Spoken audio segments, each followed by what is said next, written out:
I'm Ashley Schachterly, and I'm the Executive Director of Healing Hearts Child Advocacy Center. At Healing Hearts, we provide resources and services to victims of child abuse and their non-offending caregivers. So back in 2012, I was a therapist, and we had a case while I was doing therapy that did not go very well. The child did not receive all of the services that were needed, such as forensic interviews and a multidisciplinary team working. When that case got to court, everything got thrown out and the offender was found not guilty. So the child has now visitation with that offender every other weekend. So because of that case, I decided that I would not watch another child go through that or see that another kid had to have the system fail them. So I made a promise to that little girl and to myself that I was going to change the way that these child abuse cases were investigated so that there are kids being protected in our community and it's a safer place for these kids. We opened in March of 2013, and so far since we've been open, our arrests have been up, our prosecutions have went up. There are more kids getting services than kids before we were here. So we're actually doing great things in DeSoto County and in Tate and making a difference in these kids' lives. So when a kid has an allegation of abuse, then they will make a report to DHS or to our local law enforcement, and they will then bring the kids to see us so that we can talk to the kids in a neutral, child-friendly place where they feel comfortable and they feel safe, and they get to go in a room with an interviewer and they talk to her because she's trained in forensic interviewing and it's an intensive training. So they'll talk to her and get all the information or anything that they have to say about what's happened in their life. And while that's going on, we have law enforcement and DHS that's watching live in another room so that everybody can work on the case all at one time. And everybody's getting the same story at one time, and everybody's able to hear what the child has to say without the child telling the story over and over. Each time a kid tells a story of abuse, they're re-traumatized and they're having to live that experience over again. So we try to get the kid to where they only have to tell that story one time.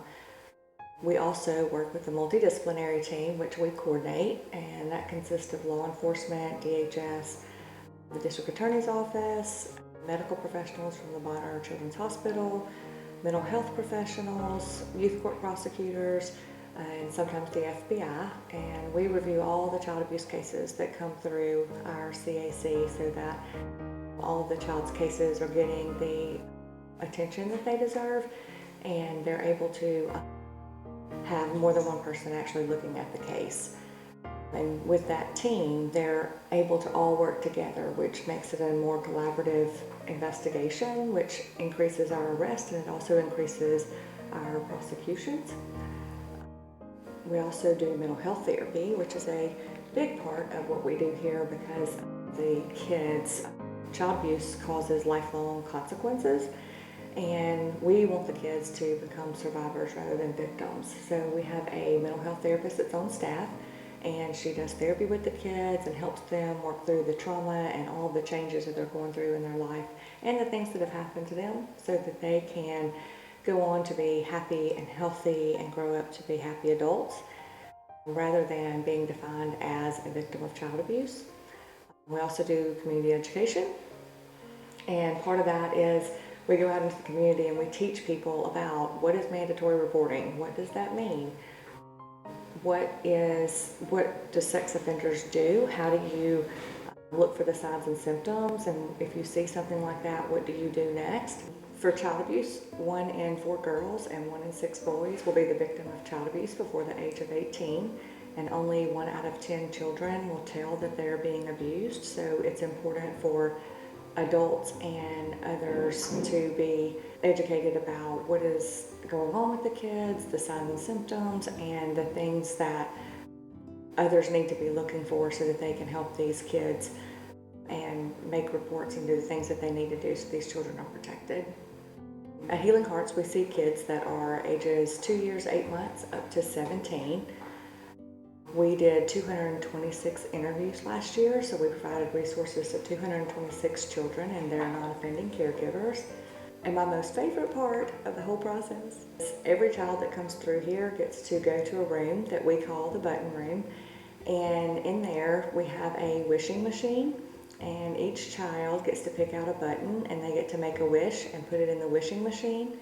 At the bottom, all of the buttons are collected, so each child, when they go through there, can see that they're not the only one and they're not alone, so they know that this has happened to other kids and they're not the only kid, and that's a part of healing for the kids.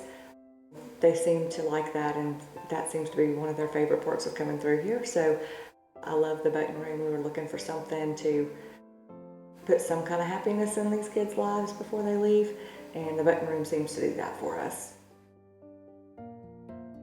We're located at 5627 Getwell Road, Suite B3 in South Haven, Mississippi. And our phone number is 662-349-1555. And you can go to our website, which is healingheartscac.org, for more information, and like us on Facebook to follow the upcoming events, things that are going on in the center, how you can help with the services that we provide. All of that information is on our Facebook page. All of our services are provided at no cost to the children, the families, the agencies that we serve, and we're able to do that through donations and grants and having fundraisers. We provide services to the bravest children in Tate and DeSoto County, and with your support we can continue to provide those services and make a difference in children's lives and in our community. You can donate, volunteer, or participate. Any help is greatly appreciated. Thank you very much.